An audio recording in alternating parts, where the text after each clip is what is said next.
be implemented now. Now, Osha, any idea ever boa a bang if you say a brano, any a choir, not almost almost because you are getting among ultra. So I really now one choir to say a pack. I found to and Sunday be away the Waku, so to us too. Now a combatant say ya trasa and a mujano. Now ya shiny ya now a near my crowd between a short to or mine. Ama the Ahutchen winning and never. If you know not and be a net here, no. Okay. And sisi ade said na mo ankasa even before we na mo ka say I was so engage mo na mo nyina mo de ma dwen kire de ba mo ready say a frame mo de ba round table no ho a engagement na ya de e bi nu ya so e so aye kan. Oh, okay. Okay. Nti said you maka say mo ba be engage stakeholders ni anim say ye ka dwadie e wo man mu a ye ntimi nyi traders advocacy group Ghana free moon de yenim say den a empanimfo beba mo nan so na we de bronya yi a ye ba bedie yi na osoafo no asan sra mo adwadifo isi ye sra mo ye ko bronya mu say ya na se ne ma na ebi mu pija mu no omo hunu ma de hyere mo mobo Ghana fo ye mo a mu kurumfo a eno nso so mo de kwa adwendwen mu ana wow we na obroni beka say can you eat your cake and have it what are there what the benchmark value equal 100%. Dollar akujina 12 plus. Pounds NNM 14 plus. Euro NNM close to 12 to 13. Na niwa ujadinini nkobo bosia at 45%. But the medical treatment at 45%. Bosiana Ugadinin Kobono at 45%. And only interest rate, no. Interest rate. Now Ugadinin Bar. Now you minister anti. Nanim Casa, nanim Cre. Abacatu Ugadinin at Teteso. Na a friend saying, Yintimi and talk. Mira, and yes, I'm at it. Oyeyanisa enyi a car ye bo e wo niema no ho no sa pepepe eni edigu eniema no so na ye ton entino ma enkoye se ojadifo ana ajadifo ya sheda ena ye toto niema ema niema bo eyede enye sa na ya bra bo no egedi abrabo no enye salete this minister kasa on share factors na ekikambom ema egedi pricing bibia na sentem metimini ababi na no den Ghana you need pricing regime na pricing regime ya okay before then Ghana betuenya pricing regime. Next, I buy the cranium no. Na yenina ya kwa buy warehouse akofa. Na ene hono I buy betuenya control prices no. Na I buy cranium na individual na ekra akoje no bosia akranium de. How can you control price regime? It ni tie ni aba ni hu se ni die efa dwadie mu no e wo fom. It ye besre Obia kana kuma ntuni yam se enye agedifo tirimupo se yede ye pesika bum do min kanyam ye obi mu zo mu ye nipa bonefo ene akoba ni se ye obefa kwan bia so na onko a wuye yi a ede ene bifie minia so onko a wuye yi o se yi asi we mu a ede na waye etini ye besre se ojanini bia hwese sika o de se agadi enu no sa pepepe no acha guzo ama obi etue bi no no so anya ni sika no de bi akotua loan enye apobo enye mina sese no mina menya and then we are or channel to be near. Until before I would tell you, be answering. Now, young say, Sika me de kofa niema, Sika me di shame no. Sa pepepe, and I'm be atoswa. Ni nyana back. Koton and koboka. And the mimi wanim ewa your office. And got a bank for a film into Yunko Jemuma. If I'm a chop, be answer also. That was idea. Let me near Nadia Chianon.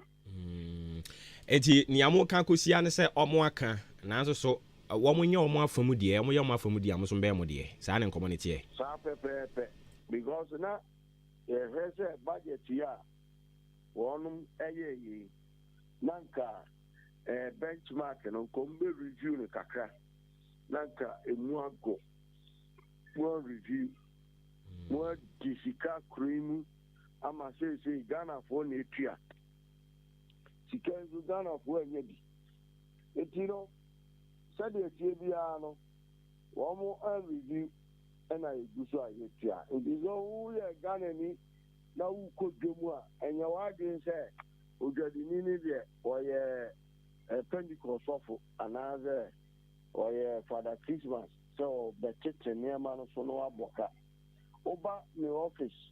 Na we are minyan no adwuma mi obakona agwadifo ma no dodo na atoto esi da se bank force ano na odi abedom agwadifo ku no na yakope lawyer fo no ma ku jirem ama yini aba no na yini abema no na form sa it is the bia ya bani e kasa ya nipa ntie no who said the cano a practical things are happen. So no. Intini ya besre uko dum na de usika besono. Na ye tu agedifo no zofo. Says uko tadia do scouting. Ekojira obi nipa ba kope ade ho nto. Because obia ne bo ade krona someone ni break now nantimu a obakono na ba bi de esote so ebia ehono ono na akofa na de baby odi ka ko eno so ono so akofa free warehouse bi so no because at the turn e change so me be fa free wa e wo bo am de beje ebia na wa so na okra wa de ozo so ebia wo bo a over there o de beje elu ka no yenya complaints baby ya na retailers na me koton no bo say that's also to one more energy bro say dia and now person music and shiana yenya complaints ebebrebe eti ya basre na se abane ne krofo me da bia me ka se brewum so mu betie normal ya suti a ene ama pi betie ya sesa ama eni die abagana. Okay. Yati dase na what about omo so ya no mutai ka se some kra niema ba yente so no yete so saa wenyini se ye enkrofo a wo mo so kra bi de ba wo nye Ghana fo ene ye kote suei omo nyina e ba be di so mfa so ya de sise bebre egu akwam ekrobia wona de hye sabe me no ka sei uni mo abusuafo nyina mebo uni mo abusuafo nyina so uni bi kra ebi a wofa si di uni aba no be try so de ba be chia sana Ghana ni ni bi nyina ya de sise bebre e ma GRA ni Ministry of Finance say and mo me for kwan say so na yenye ene onyame Adwuma Vice President ya me de be kai no Ghana card ne digitization Ghana card obi akura bi sisa acquire fossil transactions. Now, trade organizations, and maybe a certain party, be never to abantu. A Kobasa, a Bamia who Ghana ni, our importer, any foreigner, our importer. Oko Abigaya, we are foreigner, and what you pia, and we are indigenous as well, and what you pia. I don't think Ghana for be to me call Kofa more. Everton or Ghana, 80 million for so. Yes, I'll be down where the budget say, oh, what do you mean? Ghana for a you are not a dinner ever turn a bope. So, you know, fundamentals in here clear. Now, one more aqua school fee said. The Obroni Trabato or on the library, I will go see. Nyasa some will Muslim Ghana near Yatetino, I will be here. I didn't answer Cinema on one way and around. Obronino, the no tradition woman, Ghana ni cocaine was so a PhD or a wino, and no name answer. And you know, crap. The catcher was almost fun to be no more first year answer. And choir and I am penning for no fossil, edited Ghana for no. And no also fossil at the end say. Because book could have cocaine, Obronino, and a chair. What is that Ghana media economics books are? Higher a wealth accredited that will be AKAN. And now brought books in the AKAN. Oh, almost said, Yadrino still our form and on Monday. And Tamutian in your Brasha books, and on the be a library. Do what kind of year I obey your baby, my degree, my PhD, my doctorate, and now I dare say. Not Ghana, no, and we know Africa, and you drink brony. So, that's the young check, Yana, no, quite no mufaso. Now, 2 voters, no, are dedicated. Matter there, or they are full of it. Oh, you see some sense. So, okay. I then said, the more in India, what you go for the Gano Cotons, I say, what to call? What do you mean? Your William, who say, yeah. Oh, my bro, it will be Yate. All right.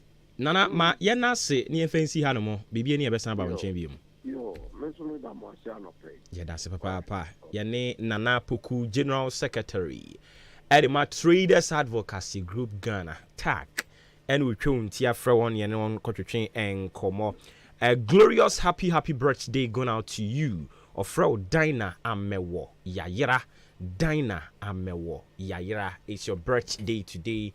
A glorious happy birthday. Encore Emfa Emao Dina Amewo Yayira. Live long and prosper. And of course, do have a good one there. Sounds so and Akwesi George. Ewa woda ene. Yamawo afishia pa.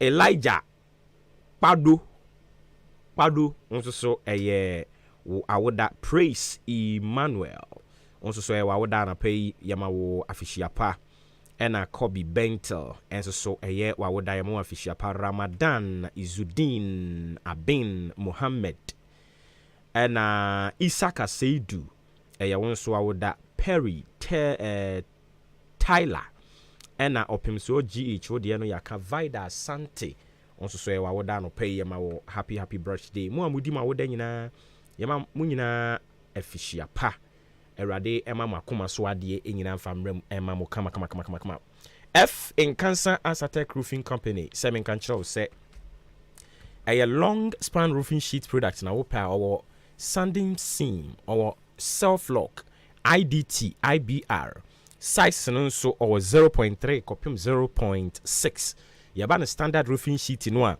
aluminium alusink galvanized colored and a rubber afi yaba no accessories ni so rate caps or valley gutters side stream sanso so na yaba na sizes no so a 14 kopim 8 or we nyina ebi ewo ho and adwa no so yawo colored nails wire nails roofing nails ewo ho sanso so na wako China Turkey and a German wako fa metal doors and a wooden doors bebre no a de aba ma yenko ahomano so ne ani owura Emmanuel Wilson Jr.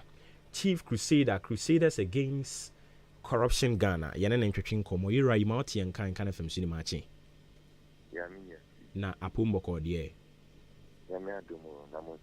nyame adom yenso ye ho ye papa anope de ba wo nchen a Office of the Special Prosecutor ehun sem asan sori biom Right Honorable Speaker kire se ade na ahyɛ ase na ɔka sɛ akwadaa we wɔnyɛ akwadaa a wɔba bɛnyi akyɛ ɛti nka ɛbɛtumi kura mpo a ɛnka ho sɛ yɛsosɔ so baabi a yɛatwe ade aba bɛduru na office of the special prosecutor nso baayɛ adwuma a wayɛ abɛpem saa bere no wobɛtumi aka sɛ speaker asɛm a ɔkaeɛ from the word go no wayɛ vindicated anaa.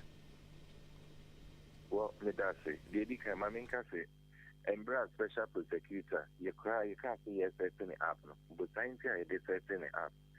And they say, you be an independent prosecutor. Independent prosecutor, and I say, Obia, Obejinaho as Ankrankra, or no dear, only influence from anyone. Obe decided on and obe identify corruption and corruption related matters. No identify we are. Or no abinya sa 2 minister obey investigation. Obi investigation now with me at the court akoye prosecution without seeking approval from anyone and only the intention for setting up the special prosecutor's office. And bill no buy, you know. And you see the reason why you're setting it up that way and now with that intention, if it doesn't have this intention and then the who here say setting it up because the investigation there are other anti-corruption institutions that are almost to me ASI investigation.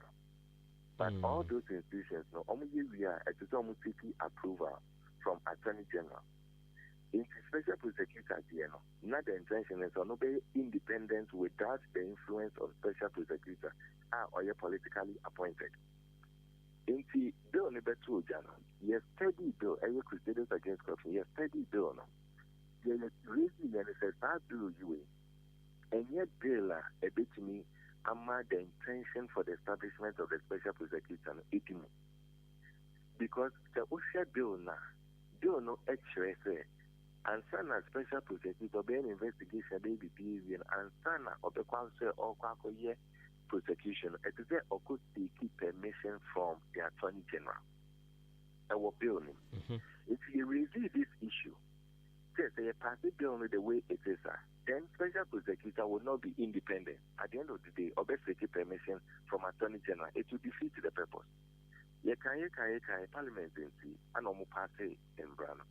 And now I know special prosecutor is not independent the way the ordinary citizen on the street thinks special prosecutor is independent. Only independent because the prosecution of the piano, it is all according to me if you are Attorney General.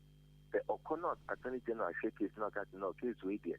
If you a high profile case involve Madame Fuminia, whatever, intimate prosecutor, special prosecutor will have no power so they call court as a great prosecution. There is this idea. Unfortunately, Parliament ain't here and almost passing. Today, over how many 3 years or so on from 2017, it's here more than 3 years.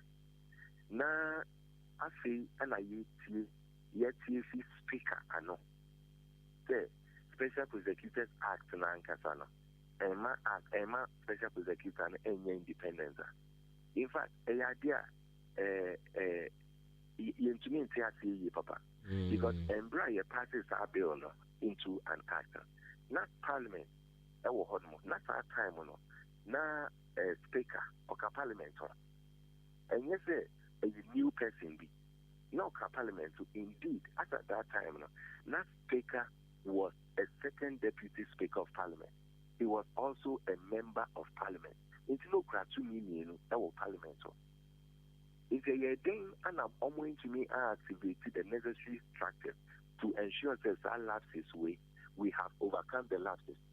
How many years on? Over 4 years on or 5 years on? Speaker of Parliament, ever the lament, on no clock high, and a why. This is just a populist statement. In fact, he's just trying to cut the sympathy and tell the public, say, oh, I know the end of song. It is not true. He was part of Parliament. I'm going to pass in Brand. More passing Brand, not at the end of a new Juma and Bois Ghanaians, the way to say Bois Ghanaians. You have turned around and you want to create the impression, say, oh, maybe a Mekai. Okay, and a good thing. Would the employee find it okay? And now we know, Kathy, you are no more a member of Parliament. You are no more a second deputy. For Christ's sake, you are the Speaker of Parliament. And you're not a DPR or starting on number 3 in Ghana. It tells you the power of Okita. Say, we number 1 fewer, we number 2 fewer. Ghana, you can say number 3 person or would to me power Ghana. And a speaker. Into the empo, Yemfan is the last whatever, no, okay. And I ain't see. Who be a position as a speaker, so then they are not with me. I have found one at the church, the AMPA, for so I'm an amendment to take it place. You've done nothing about it. Into what crowd to me, I you tell with your taxes. So making sure that near mother call up a benefit to him. Well, we feel is will be with you, man. And you rather come and then you are lamenting to the people. People are and our public are you cry to me. Yeah, let's say a cat idea because say the mechanic crusaders say you can't in parliament you no cry to me. Okay, all can ye and you share near my own so aboso CCR with regards to office of the special prosecutor now. Clearly, would you say a defeating a purpose? It has defeated in fact it defeating a purpose where answer yes here. And answer na bill no crab be act no. Not a defeating a purpose. They bill no not a two thing. And they act so a two thing 100%. And that is one of the reasons here. We are not able to get value for money. Every time, every year, piano, you send a budget at the speaker of a kind of thing, special prosecutor office. Indeed, and Chikra Parliament approved 149 million Ghana cedis to Parliament. Now, Anyaba, Ewoho, I Gusukrampo, I make allocations, the coho. What would you have the government and our parliament do? In fact, by now, in getting to amendment. And get to some amendment, that is the only thing we need. Look, it is either a more year amendment. I'm a special prosecutor, prosecutor's office at the year independent, the way I expect to be independent. Some more years are amendments in India. And no dear, young close to the special prosecutor's office, now young creating a department under Attorney General. Never Enkoshasi, none of the special prosecutor in general as an entity, but it works under Attorney General because it's the we share act now, strictly legally speaking. Special prosecutor works under the Attorney General. It is all working under the Attorney General. I didn't know to say entertaining as an independent entity. Every year, the budget to the corner. Into what they need to do, Parliament needs to do, Speaker needs to lead for them to do. They say, amending the Special Prosecutors Act 959. Amending, making sure that they are independent as it is. All right. Yerama, you're not seeing things here. Be any best about champion. Okay. And any chief crusader at the Crusaders Against Corruption Ghana in the court and Komono Patrol.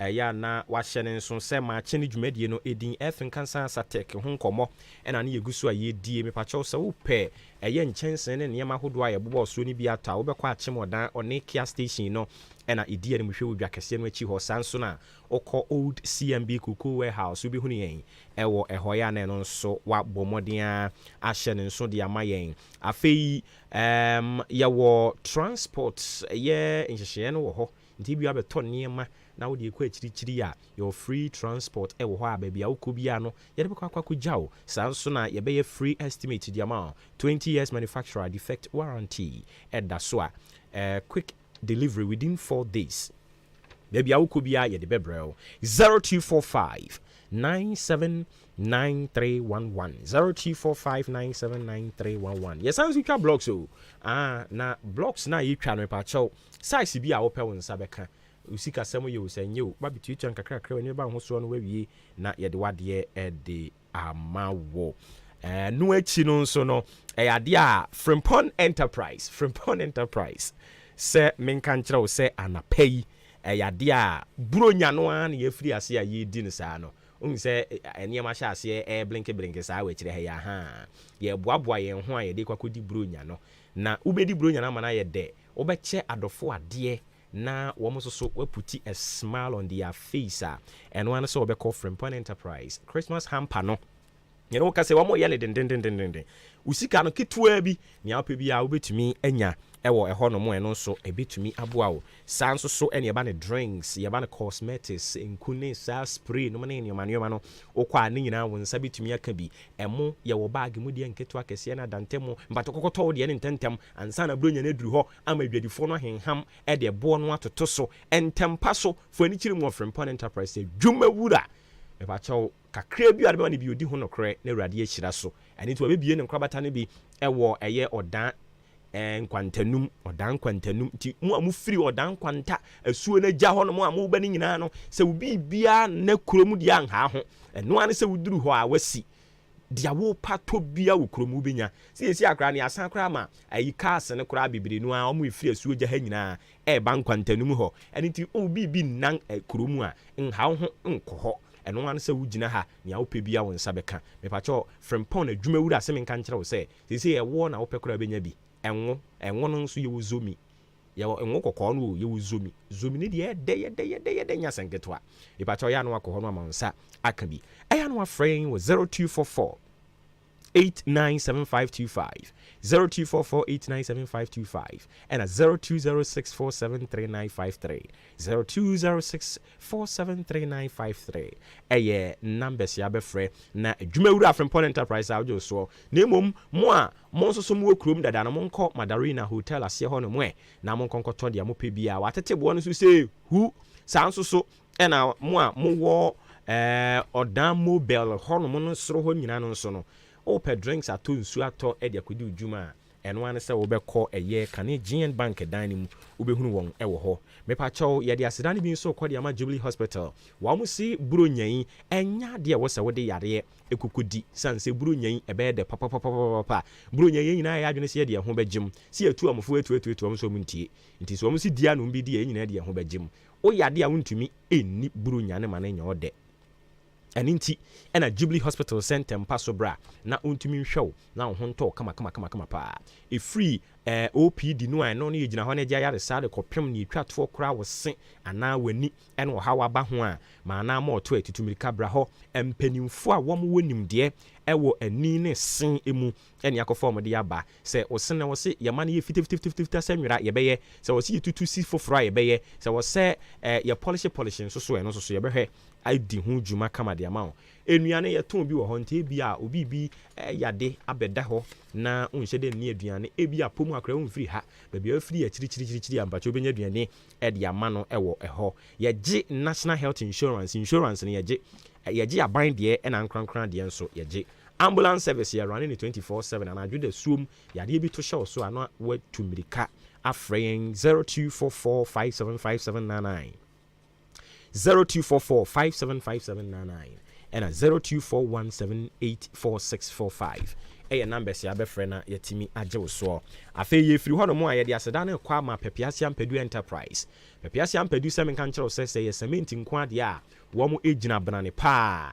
Gasam Super Plus Super Cool ɛna wɔn wɔ Super Strong Cement ne nyinaa bi wɔ hɔ a ɛboa Iron Rods no nso akɛseɛ nketewa ne adantɛm o ne nyinaa bi Strong Marine Balls roofing sheet no nso de free Alosink ekosi de twatoɔ kora wɔ ne nyinaa bi a ɛbɔ adwuma mepakyɛw yɛ ba no ɛyɛ binding wires wire mesh headpan shovel yɛ wɔ ne nyinaa blog machines nso yɛ wɔ bi yɛtwa bi wɔ hɔ ɛsan so tɔn machine no ɛnso so yɛwɔ ɛyɛ cars akɛseɛ wɔ hɔ a sɛ wotɔ nneɛma no a yɛde bɛkɔ akɔgya wo sanso ene yɛtɔn nwea supply aboɔ yɛtɔn supply ɛna quarry dust nso so sara ɔdan boabo wobɛhunu yɛn Akim State Junction sanso na Jubilee Hospital nkyɛn hɔ a wobɛhunu yɛn na nkwantanum nso so yaba a yɛne market ne die animu hwɛ uyi no de si nkyɛn apia ne junction no no suaduro yɛwɔ hɔ akyease ahwene ase nso yɛwɔ hɔ 0244166937 0244166937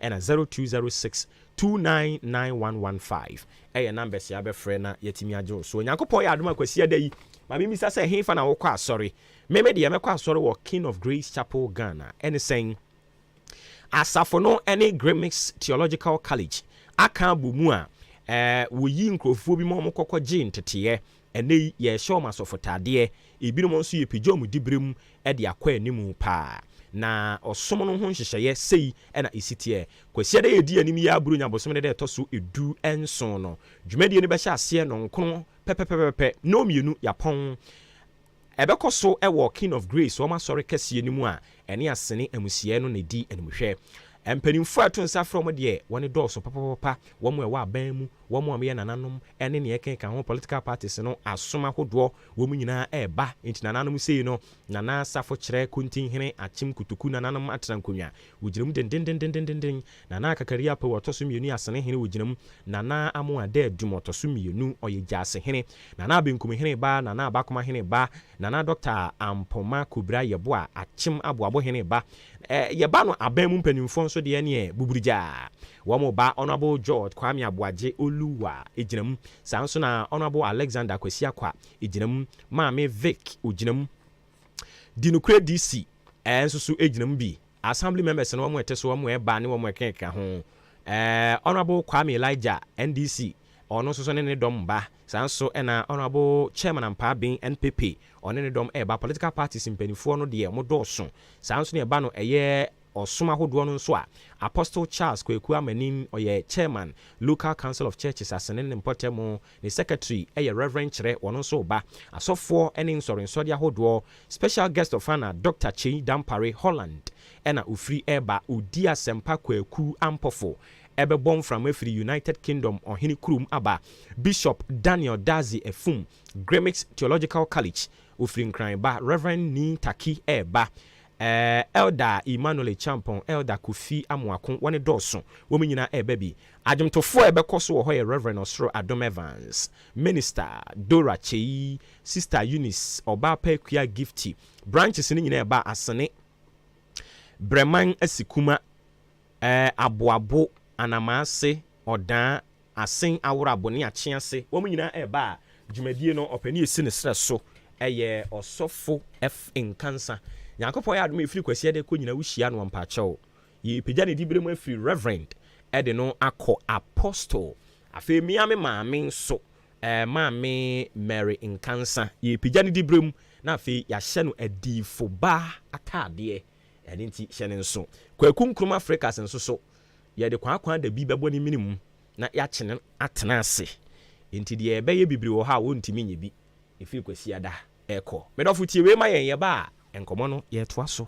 There is boy child, Jesus Christ was born on Christmas Day. Long last time is here, 29th December 2023. Ehe eni yokupium Tulips M Hotel. Hado Christmasy empatam hadie bebia nya denchi achime subua. Esan say Tulips M Hotel. Say what the jumedia ba what to say rep your town. That's Ramate. Yes, come and rep your town. Bra. Niemfo domodom live band music. Ewo Tulips M Hotel. Ampega. Onu dofu bimra. Na mume chiso. Tulips M Hotel say Christmasy 29th December 2023. Obogadata. Not the live band music. Ashisheso. Live band music. Ejinaso 247. Yompon. A Redeem Band International. Woman Tulips M Hotel. Ubetimi Shanasia. Nonim. The woman say so person repo tower. Ebenefre subwa. Oda Manso. Akroso. Brenase. Kotokomichia. Asanya Boabo. Sodro Wisa. Anamase. Anase. Enyinase. Bra.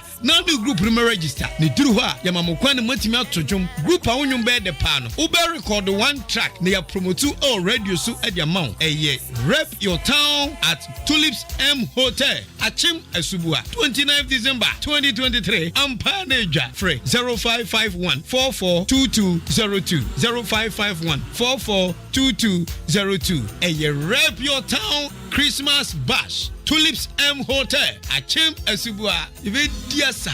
Bra. Niyun chiso.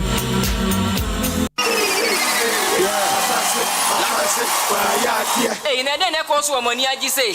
What's in so when I think it try no Vicky pass papa. Even mathematics onya A1, science A1, social studies A1, English language A1. What pass yankasa. Hey, na school ben no enyo mu yade o. Only believe senior high. Woman man kanya crowd. Teachers for no woman penny papa. Hey, me buy you control ne de enye kura o. Hey, mass nye. Faniko only believe. English yenye. Faniko only believe. Science so enye kura. Oh, me say Faniko only believe senior high. Omo ya courses ni nyina. E penny for sister banchinya. Janet, Abafano, the houses and it's your bone over who here and they can only believe. I feel one more chance already in Napa. I'm my friend that you have BC, such a one more try. Yes, I will pass you, I won't pass you, and I can only believe. Now, the same many workers say, no one be admission, I want more chamber frano. Form 1, Form 2, and Koyan the one who says, see, I make a say. Hey, and you when you are they say.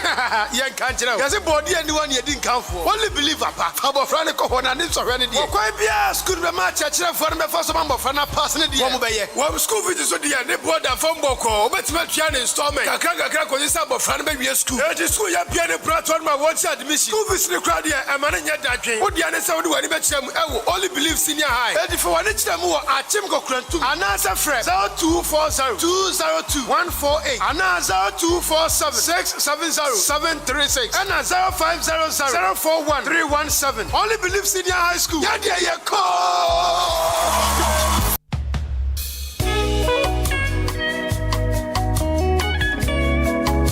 Voila! Crofo mama mere nyame ba fosu travel and tour omo mamani ajepa omo anya tese nkrofo no na anu nkrofo a mede me hu ja wo no omo ma me brepa anu nti sa pese otukwan ekwa abrochira aye nyame ba fosu travel and tour ana wosa ono omo ahwibom sa eba ne sa o visa ho nsem eye passport assistant ya omo be boa sa anzo na bev certificate assistant police report assistant anya no nko a sa ebia o pese otukwan kwa abrochira kwa ya adwuma ana sa so koko suade ade bia opese kwa abrochire koye bia eye nyame ba fosu travel and tour sa utekiti ana opese ye twama wa ni na no ye beye ama kama ba bia wo kwa obekwa akodan so de eda ye nsem sa ebia opese okọ Canada UK Singapore Korea ana Japan Dubai Qatar ana opese okwa eye nyame ba fosu travel and tour yen ane ebetimi aboa wo usika sam so de eda boko yen kwa na se utu kwanya ye ma kofa police ni ba na ye nyina ya agreement ni asensan ansana obekwa wako ye wakema sene zongo ha ye ben mox no ubetimi afre ye 0598875507 nyame ba for so travel and tour ye ma wakwan to samuda som ebam Abina, yanitam yankoi. I was a copy of Dronumu. Minantika cry and my bread. I watch Yagumiso. Mintiapo. My hojo. My posu to me. Machinka say me ya. Mintinumo to chumi and cassa. Iboye.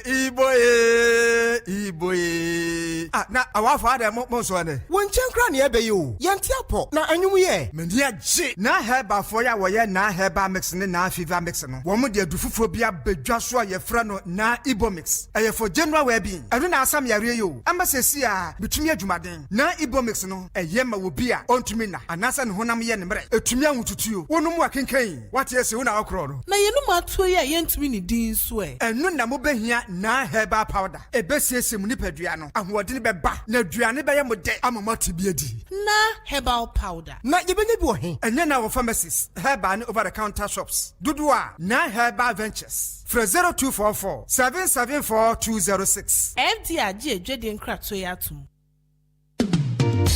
Campon Travel and Tour. Yasa keye hobium. AKAN 2023. Yedi Ghana for no bio peso tournament ni bi wo Ivory Coast so kwa wonem se bana kwan 21 hyehyɛ. Enkankan tournament te se we ya. Yechi no obia ni ho. Enti 30th January kosi 11 February. Aye 2 packages. Ni edi kan aye one in a room package. Ana wonkwa she room. Ano ye 23,000 Ghana cedis. Ana ye wo 2 in a room one. Ano ye 15,000 Ghana cedis. Ebiaba with breakfast. Ye be sand wa for nice places in Ivory Coast. Luxury bus road trip and a match tickets. What the best matches no be? Register this year office Abria. 24th December 2023. Over to me a fresh 0209 194507 and 0247 431602 at India.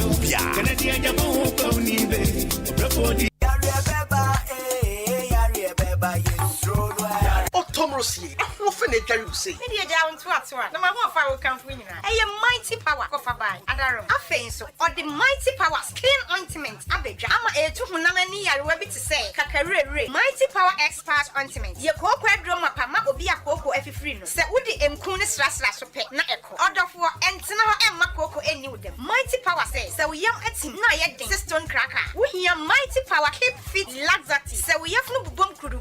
Na ye kutua. We hear mighty power keep fit laxative. A bema we have no more.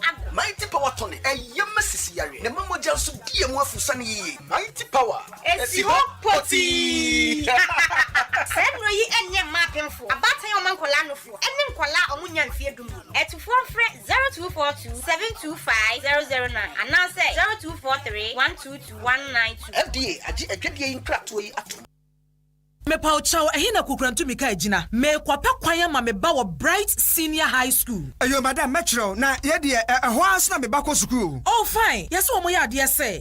Enya gro me ba no JHS results ba na nya kra. Oh school choose your kwara mpaso mo fa no. Ai na Bright Senior High School me train ka me de ne ko na nwoma. Na wo mo ya courses ben. Bright Senior High School all secondary courses. General arts, business, home economics, visual arts, general science, agric science, secretarial and all technical courses. Building and construction, carpentry and joinery, electrical engineering, automobile engineering, draftsmanship, and all vocational courses including driving. Bright Remedial School wo ba felu baby pennes out no ba on felibio and you what Bright Diploma College and also all diploma programs. Nina I work to me at Chim Eastern Region. Forms our all regional post offices and the radio stations PMU free 024 207 1185 and then 0277 147727. Great Brace. We surpass all.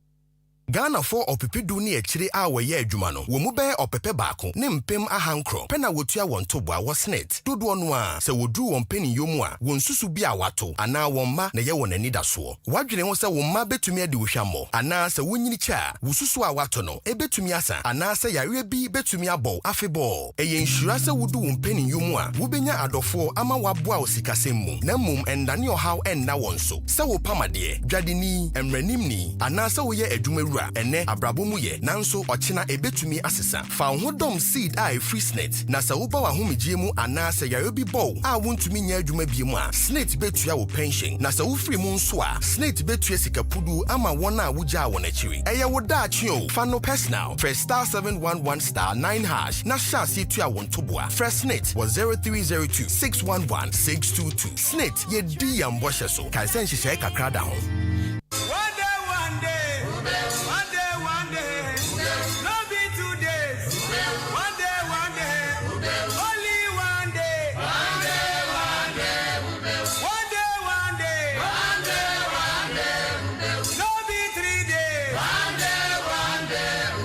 Ghana adisiye obuoba ofore amanfo emamo ache edeba ahenkan 93.3 FM. We ba choye da sese watwen yen am yakoto nkra ba ye to so machi eno ni dwumadi ni din of frame obowoba ofori amanfo wadwen kire fa bra be kenkan de ama wo 0533 898915 my hu samodi bia ba e be kan de ama why nyambo tre fa ma me kama na Bright Senior High Technical School semin kanchwa na pay se obano a we BC watro san so hen we na school placement ba ye won se dem nimba bi e de na ekọ wankasa kra ya fono e ba cho fa bofra ne bra na Bright Senior High Technical ye ntumi hwe moa no ne ya tie ne se oba ye technical department no a abofra no se eye block laying se ye dien se ye be kira abofra no nti won pie no ono wankasa oba bin sija no so be banfa so de ama abusua no fa ne bra ho na ye ba no eye art department and so dia ye kire agric science, business, general arts, general science, home economics, visual arts and a technical no so eka ho ebi e ba cha ya na eno so wa bo modin etu ho na mo de ama ye nkwa homa ne so na ye ntin komo we mfiri hwai ye ni owura Festus Longmate oye head of programs at the Ghana National Education Campaign Coalition yene mo enkomo yirati yenkan kan fam suni mache na bibia bokọ de nyame adom yenso ye ho ye pa no pe de ba won chen a ubetie yese head mistress we ya interdict no eno ne yebisa se sa na montuo no ne kwan so ano no ebeboa. Let me say, first of all, me chow any motif na me ndamo asenso ewa my pa mo di o man mo ebeboa ye mana omo ye dachi na eba no asem bisa wo bi se ya let me say in every system, no, we have structures in place. Now, it is very important that we follow the laid down structures in doing whatever we want to do. First of all, issues related to education now. Ghana Education Service, especially with regard to the free SHS program, in charge. They are the implementing agencies. And I said the implementing agency. Now, I said Ghana Education Service are employee, and I said Waji Adwuma-Adwuma say Adwuma-Adwuma. It is a fact that they would have given them certain standards to follow. Now, say a ban say you have to go outside a standards that are set here. Now, it is just proper say as an employee of the service now, you consult them for approval on whatever you have decided to do. Any near provided amount. And he said,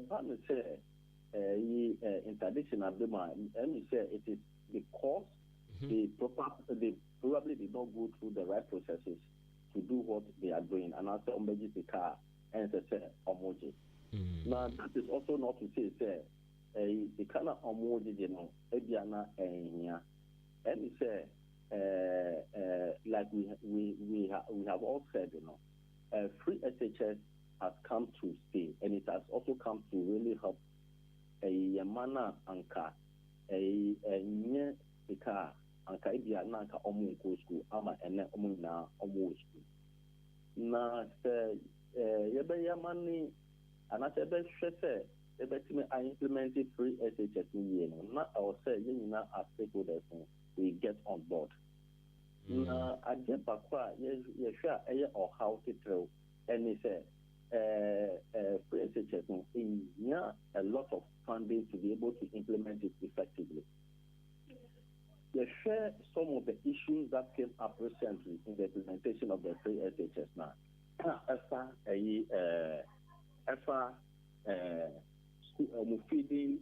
Feeding programs now. Infrastructure, ni other very important amenities that they're implementing a program in the year. What do you say?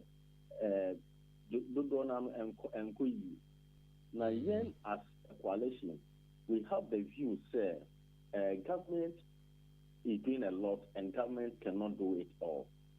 There is therefore the need for government to give the opportunity to parents, not only government, Emma government, and implementing program. Not entering mana. Almost couldn't now say, yeah, I was saying, na and boy, man, nothing in one year. Now, at the end of it all, it is the students in the school or our children in the school. And almost best so far. All right. Yeah, here, but yet, say government, prior to say one day prospectus, no release a babantino or caution against Sani Manime witnesses here.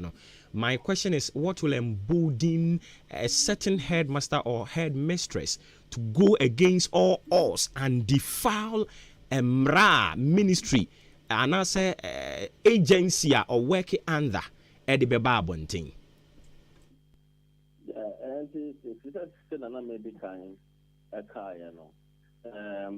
if you have been warned by your employer not to do certain things, and but you go ahead to do it. Now, obviously, we have not respected the laid down rules. And I believe every rule about breaking goes with its own kind of punishment. I remember, in the secondary school I attended. When you look at the school's rules and regulations, the very last on the list is a breach of common sense, a breach of school's rules and regulations. And who defines what is common sense? It is the one who has made the rules and the regulations. But also to say, and it's the GES who has made the rules and engaged you to implement the rules that they have made for you.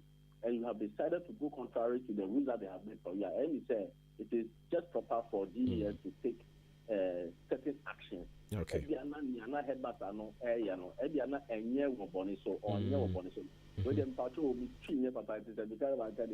Oh, there be yet yasia pa yet yasia.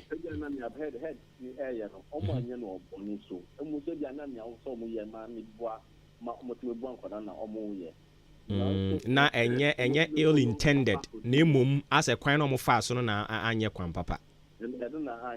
All right, so would you say the action by a ministry no any Ghana Education Service and also is an apt.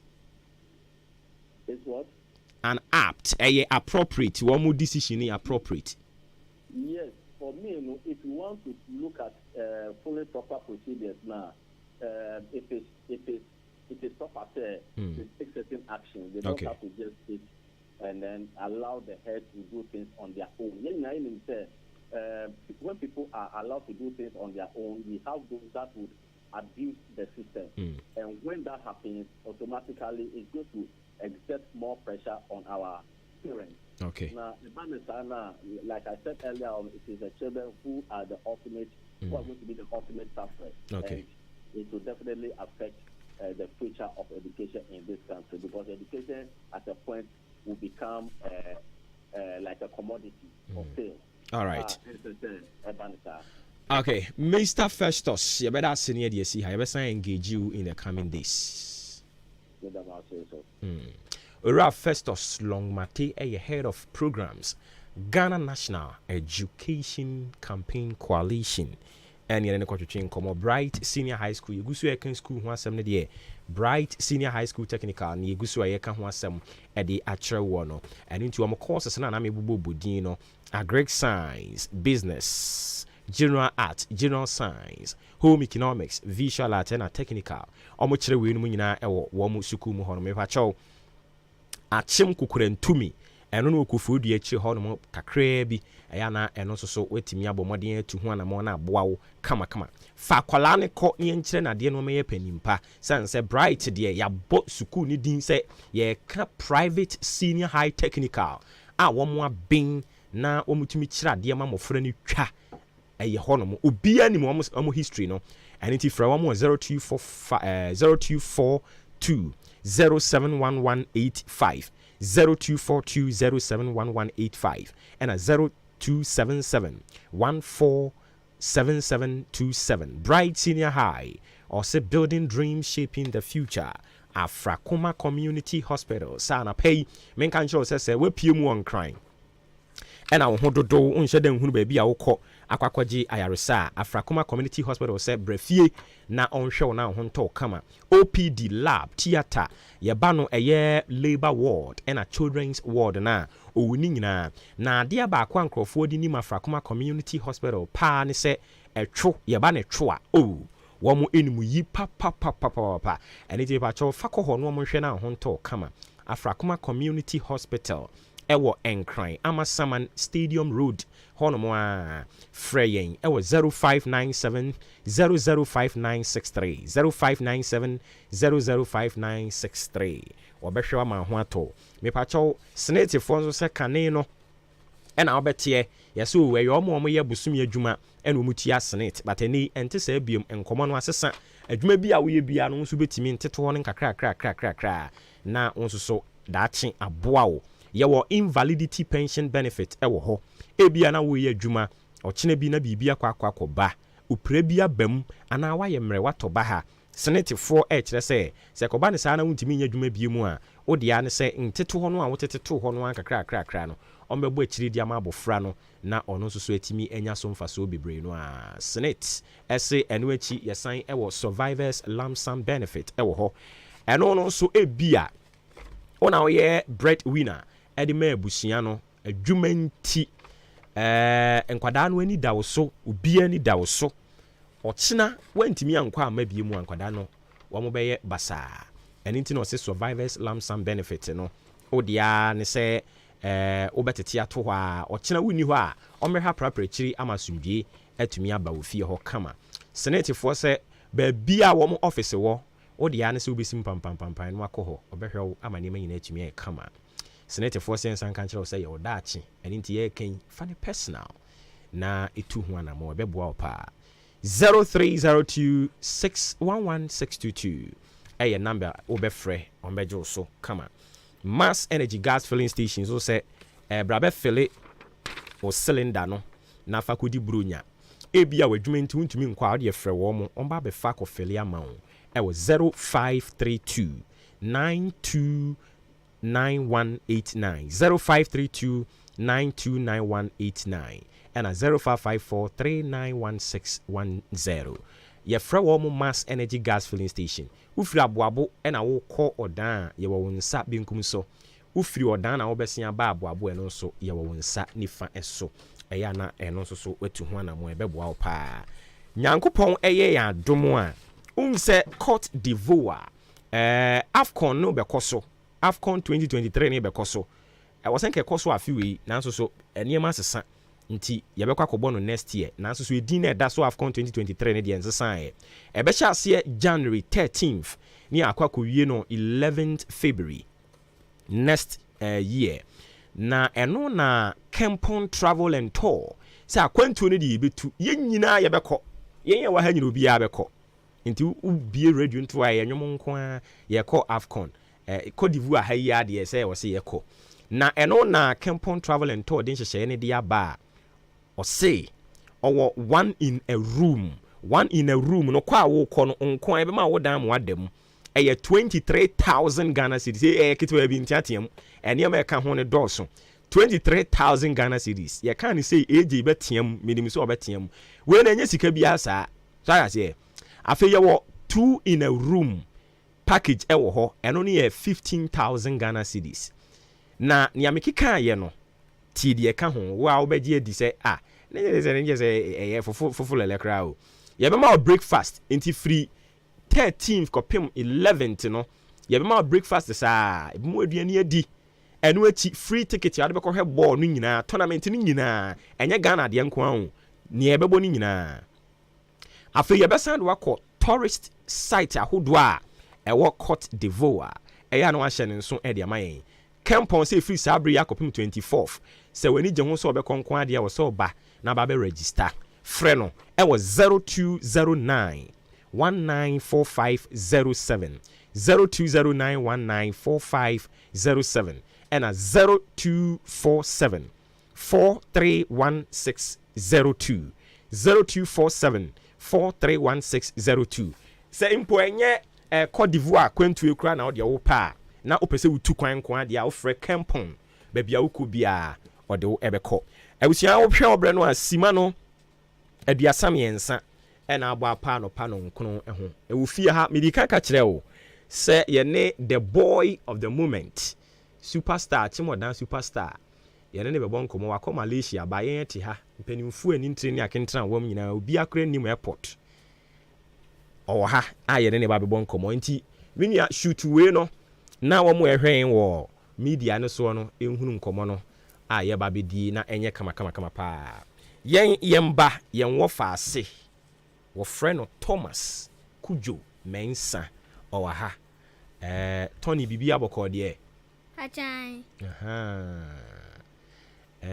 Tony eko UMass UC Mass ono na ekoko gina mu ede ma Ghana for meba Tony honi yatoa enkomo no so but mahu se madam nso so ka ne ho a madam anu ye ne meka mamko sha se mfi madam honi mi yo ha madam apumo ko de Ebacho nyame adom ebacho bebu din amaye ebacho ye frame Hana Eshen Ejiwa Hana Eshen Ejiwa o ye den Mepacho director of Hans Future Leaders Integrated School.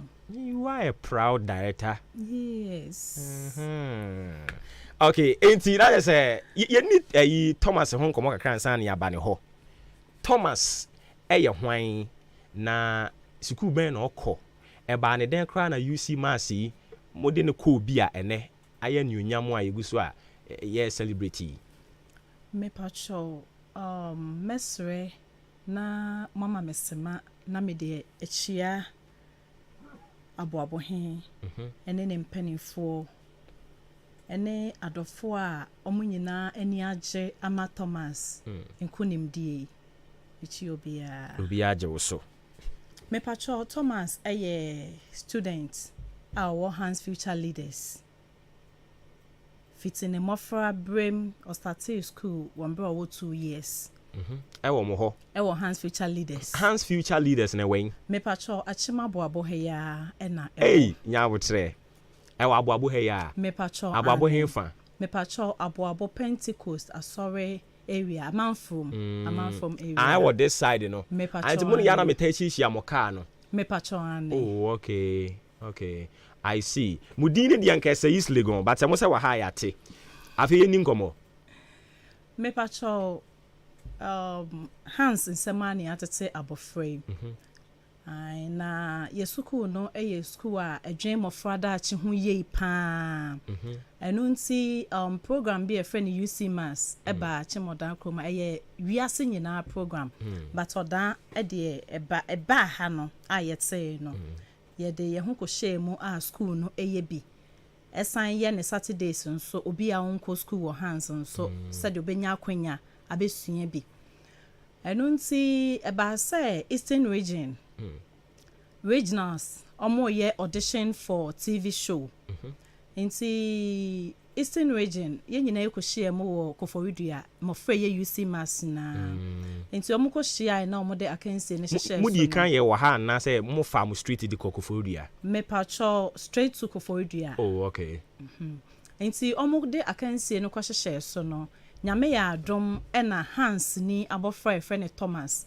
ono na ofa championship oh yes ewe pue mantem ha me pacho ane nti no mo penipa tu nti Thomas ne fa championship na baako eka ho nti efiri ho no mo call national the whole Ghana omo ko hyiaye de akansie no assign to aso nti omo to aso no nyame ya adom Emma Thomas the whole Ghana ne category no ono ne sign for championship oh ai make us say ho dance die certificate de ma no trophy de ni nyina ewa ha say say akra ye hwe bi wo ayi of friends say multimedia fu adie so ne patro no ye hwe kakra wo ho okay enti ekoba ne sa no o qualify for international say ye kro yi mu Ghana nyina watumi afa championship de na so ni abrofo ne nso edikosi ani nti wiase nyina America for Kobe wiase nyina ne ko hyiaye nti wiase ko hyia o Malaysia no nyame enche ade ne category no ono enefa second position nti na de enkomo no said ye sitie eno no na wedi kan akobi dada na we ni di kan me pacho plain de we ni di kan a me kan a competition no me pacho no wedi kan akobi last year 2022 okoye o take first place o take first position okay and this year so san call ya baby adina kudru no okay but ye ka say UC Mass no a ayen krofo bibiri adwene mu he djuma be na mudi me pacho we di anka mesre na anu ye we ye de ama director on supervisor of on a supervisor me pacho okay madam on so bebo di ama me producer am fa we ni mba ha okay your friend is Selena okay me na me area supervisor for UC Mass UC Mass okay na UC Mass na ye ade UC Mass no ejina homa universal concept of mental arithmetic system entino akoye Adwuma-Adwuma brain development program but we use numbers as a tool to develop both the left and the right side of the brain so that's basically what the UC Mass is about. Okay all right enti achimo dan ma wa ha no mo for how long but your 6 years ni 6 years but trying 6 years no mo fra no mo ba no ebi atimi akwa akuduru ba bi a Thomas de koduru ye no me patrol ba no international wise there Thomas is the first but for the national and the TV show we have a lot of students omako for the past 6 years omako akuduru but plain for the Thomas is the first person wafro please I see all right and na mamemra Thomas ho ya ne yin enkomo ebiom Thomas we bo din na full name. But full name. Pacho mi din de abebi Thomas Kujo Mensa Pius. Eya won ko akola ketu yi. Pachai. Abebi Kujo. Oh, Thomas Kujo Mensa Pius. Pius. Ye bo din say una the whole Ghana we champion no. Say na ho ye o. Pacho omubo mi din na as mani aje. Mani je. Pachai. How did you do it? O ma me na chire wo fie, o papa na chire wo fie, ho na chire wo fie. Pacho mi nuanum na chire mi wo fie. O nuanum na chire wo. Pachai. Mass no.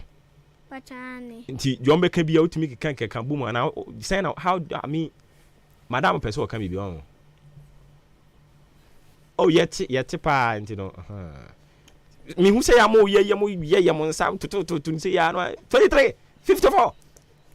Then ye na course o wadwini mu. Pacho ye calculating numbers.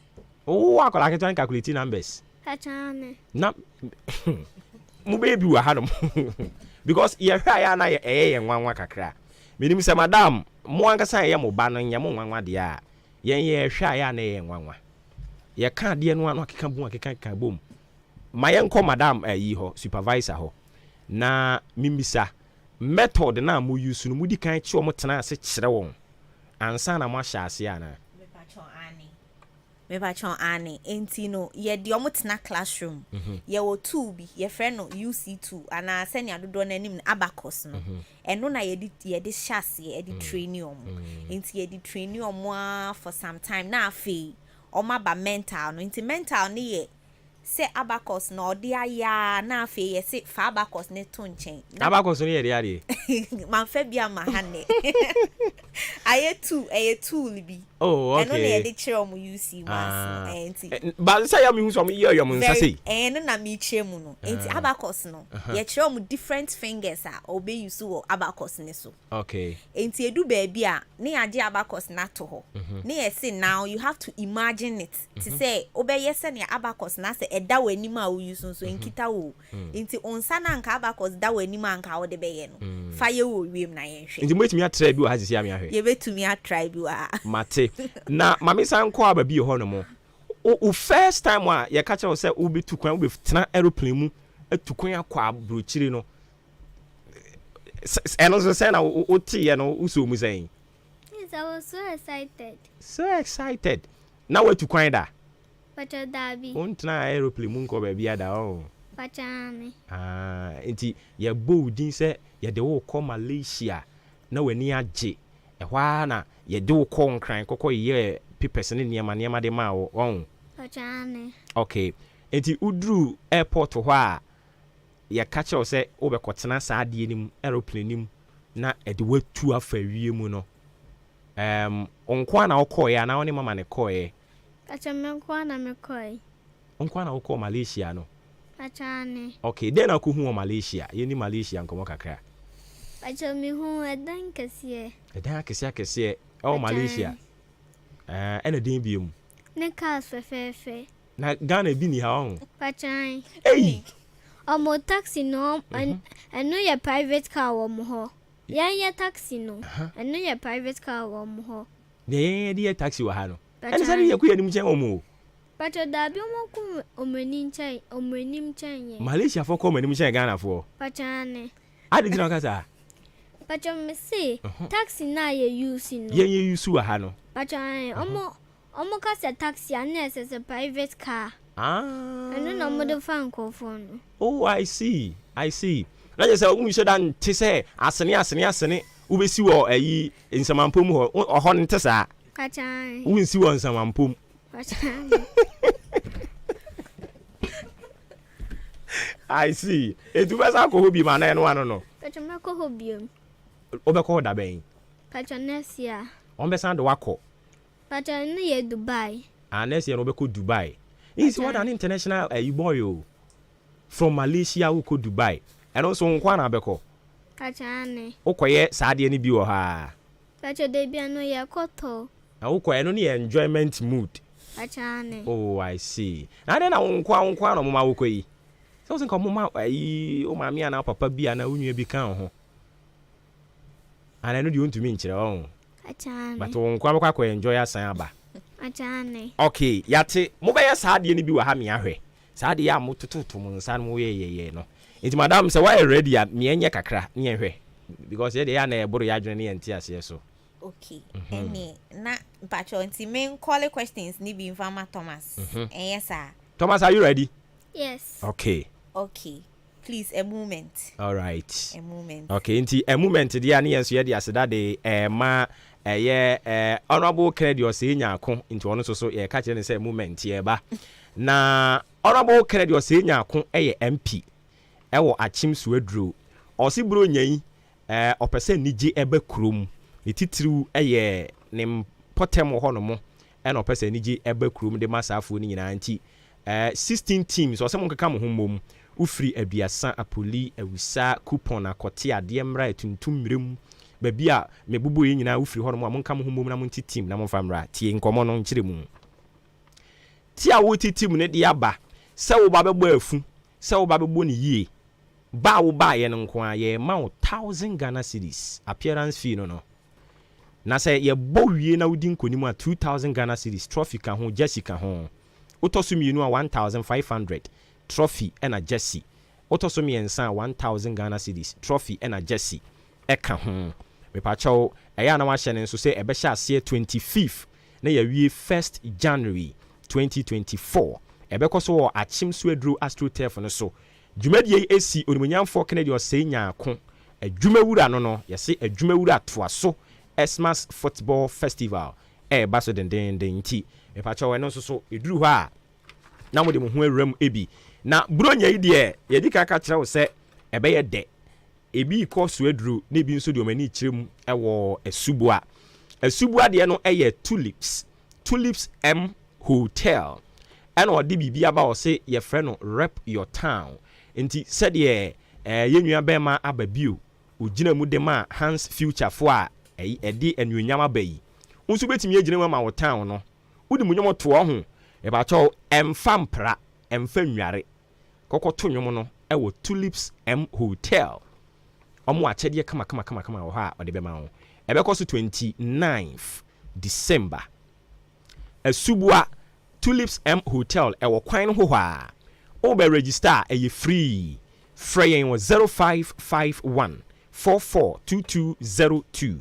0551442202 na waba edo ho abehim ebia na mo yekuo musu betumi ababa be na efefefe madam why ready on patcho am I ready enti Thomas and so are you ready aye okay enti Thomas yanko 3 6 minus 5 5 minus 5 minus 4 9 8 1 9 that's it 27 is correct 8 1 minus 5 minus 4 9 minus 2 2 8 9 2 that's it 28 we dey come ni obi kra nko bo ma me na dey bi o so o ya o he wani mu anu abo figure yi simple sa na e ka say no was there enti Thomas you perceive you hunu sa action okay all right okay any Thomas yenko 9 minus 9 8 minus 5 8 9 4 minus 4 5 3 1 9 that's it 38 is correct kwa bike kwa ro mon tell back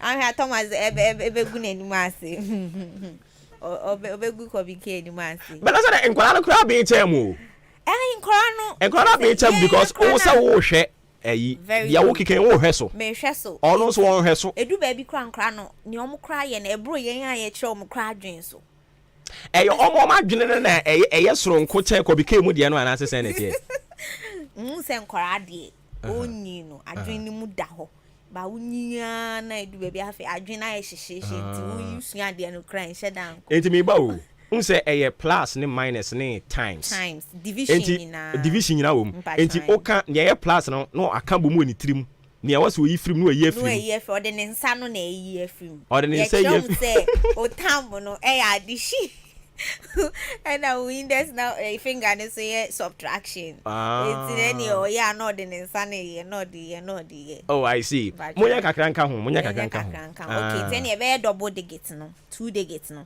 17 12 minus 19 30 that's it 40 we no cra the easy peasy cra 44 50 minus 14 11 that's it 91. 91 is correct. 42 minus 22, 55, 10, that's it. 85. 85 is correct. Okay. 31 minus 20, 66, 10, 55, 22, 12 minus 34. That's it. 142. That's correct. Yeah, twice. Okay, and you ever call decimals and so yeah, decimals and so. Okay. You ever call decimals. Where you my mama if you Bruno, my ran crack. Okay, 0.6, 0.2 minus 0.7, 0.8 minus 0.9, 0.2, 0.9, 0.1, 0.8, 0.9. That's it. 2.9. Correct. 0.7 minus 0.6, 0.8 minus 0.9, 0.7, 0.9, 0.9, 0.4 minus 0.1 minus 0.5. That's it. 2.3. 2.3 is correct. Okay, double the gate for decimals. 3.1 minus 2.0, 6.6, 1.0. That's it. 8.7. 8.7 is correct. 9.9 minus 4.4, 2.1, 1.2. That's it. 8.8. 8.8 is the correct answer. Next, 4.2 minus 2.2, 5.5, 1.0. That's it. 8.5. 8.5 is the correct answer. Me news editor so person mo try na ba ko no. Okay, and then now on yen try na ba ko. Me try no question we. So be a calculator so on fa na on boy yen na ko. Yeah, bo. Eh, near he. Eh, bo me ba. See, me ko ne decimals and I say open a single digits now. Single digits. Okay, and then ko 10 rows. Na single digits we ma de ko de. That's a lie ba. Okay, into your call. Okay. 9 minus 7, 6 minus 8, 5 minus 5, 3, 9, 2, 5. That's it. 2018. Now calculator, no grind to me on body fast. Oh, but seriously, I was say, you call the microphone here, mame. I was say, you know, you to me a groomy in Colano more. Okay. Assemble na beka kire owufobia. Ebi asa ne manema se no nze nya awofo ni nyina no mani gye ho se omoma ebe yede omo ebe rem akwakoye sa de no afutu be na wo hode ma saafo no meba director ho ba ma me sha se free supervisor ho no mo me pese me fasa akonya so na me bo the director of Hans Future Leaders Integrated School, Madam Hannah. I was a parent to the child, Thomas. Hey. Because you're so proud. Of course. me fano commitment. Number 1, I will give it to her. Patience. Thomas ever you see mass program this one. He was 3 years or 4, madam. 4. 4. But is all saying 9. Oh, okay. Yes. Okay. And na neni jehon se ne mano. Na madam enye ne mango ne mano omo nyina be omo do so na wo program ne so. Next year omo nyina obehu omo international plane. Oh, okay. Enti no for the commitment se neni jehon se mmofra ne benya saa adwemu bie dwumadie no.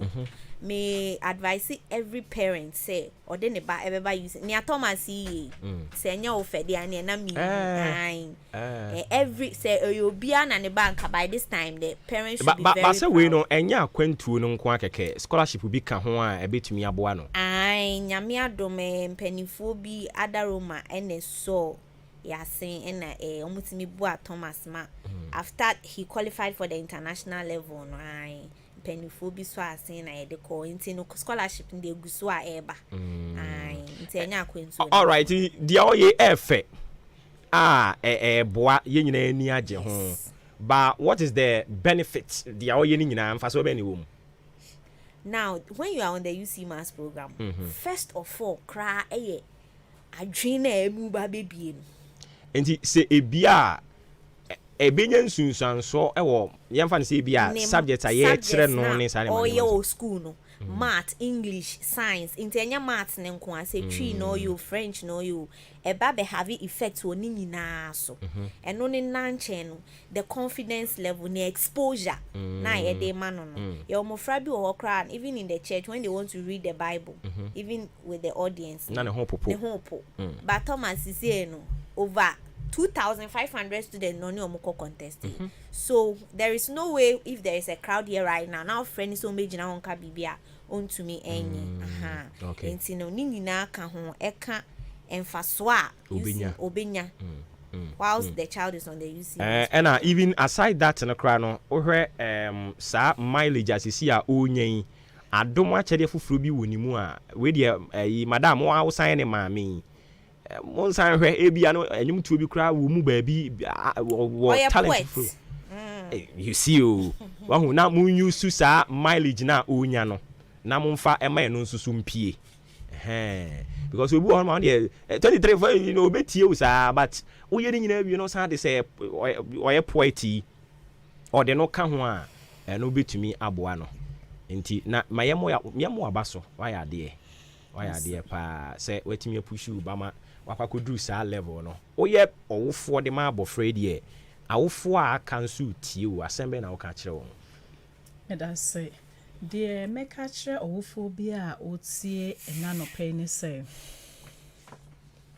nyame demofo yi abedom yen na ansa na de nyame pese omo ye na ebeba no achese ye pay price untumi ntina hwa keke enka say ni nyina wo de ye entade to wo de ye entomafra eyi ase party baby a de enfro kra obekọ ai no kre ese ebobo ye ho banye ni na de be ye entade to intimesre awofo moma ye mma no edachi ehu hia ye nkese pa ensin bibia aka okay efisa samofrey enya daache papa ebewie kire ebesan bebo ye ankasa ye so omo de ohaw na bebre ye ene osikroma emofra ehiri emofra area de niema basabasa bebre ba ye identity ye papa ye ma ye ni call education ho a me ye sure say sabi obibi ya onkofo obi ade okay ena mesre wona wonsem so obi say ye hu sabofra bi papa bi wonimu a yemwa because awofo nko antumi enye ena abofra ne nso say obeye ni papa bi daachi a onye ma awofo nko a nti we call Malaysia mi hu say na Ghana flag me pa shoane nti no represent Ghana omeye emma na awofo nko a ewiase nyina ene Ghana man ene kro na owomu no nti mesre wona wonsem so ewo bi no na wonmoa enye niema ni nyina na awofo nko a ebetumi aye enti we anuonyam ode abai eno ano no ana bibi foforo ho mo any other project bia mo bepese mo be use sa akwanyen na mo de atwa so apagya no abofra no eka say opese me pese ka okay all right inti no so also opese o ye den na o say opese okoba bisa na question no o say okoba opese so to me wi ni a the opese o ye ne say se bibi ba chira o DC ICT lab emani school okay inti bibi sana na ye ni vision okay inti si an bibi abachire ababi o sia na wanya adwen sa kira so akwakohunu wakohunu taxi ha ye friend taxi wo ho mo private enti asesa wa adwen so ene me kra minya Ghana ho na me nkoto aso ho ana still ania wasem a wo kan ya ansa na wo kọ no obeye pacho meye o ka so obi CICT lab e di ama wo school pacho enti sisi abi Mama adi midinya to so. No mu di ato so. Okay. Thomas ICT lab. Thomas ICT lab. Ne da so go yi. Pachan. Na wo je wo fans sa. Enti sisi awunya sika kakra na sika ne sika nka ho. Pachan na sika nka ho. Sika nka ho no ane yi mframa no. Ko ne papa sa. All right. Enti madam sisi ya we ne da na koma so. Wakwa aba. Ye ana sene na American we nya adwensa kire bi me pacho na ni so ade ho ne de ogusu kremu nanso ni nyina bebe mo a ache se de medi kan no wona wonsem obi ene mo FM stations mu nyina mo de mo ho gym na mo sre support e de man na abofra vision etumi ebem okay Hans no ehọ ne ye mo amode a ho me pacho ane nti o CICT we no a ntokwa bi ama so da me pacho da bi right. Asase de nyame adom kese da ho okay all right nti ano ni project asisi ye sinani so me pacho ane a o pese oye me pacho ane ene na mo atwafufu am na fira tonkwan because ebri a ye wo mi so ye political season okay enkofo pa assembly edi enkofo PMP edi nti bia obekọ ne ho bia obeboa wo okay Nti mumie use sa opportunity no so na yɛmfa mpe bibi kakra. Thomas, yɛkɔ onsɛm a wobɛka twa to kra de akyerɛ wonam fofoɔ wo nkrɔfoɔ bi a bɛpɛ sɛ wobɛkyia wɔ mo a. Acho meka chom say enroll meka chom say for academics and serious. Okay. You shouldn't joke with the academics. Yes, you should take it serious. Yes. Okay. Is that all? Yes, please. All right. Won't you greet anyone? Your friends, they are listening to you. Yes, I would like to greet Nana Bafwe and Reverend Senabuache. Nana Bafwe. Who is he? Please, the Oman for this area. Oh, okay. No, not the Oman for this area.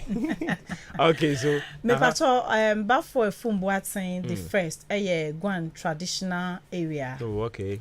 The Krum. Me pato. Oh, okay.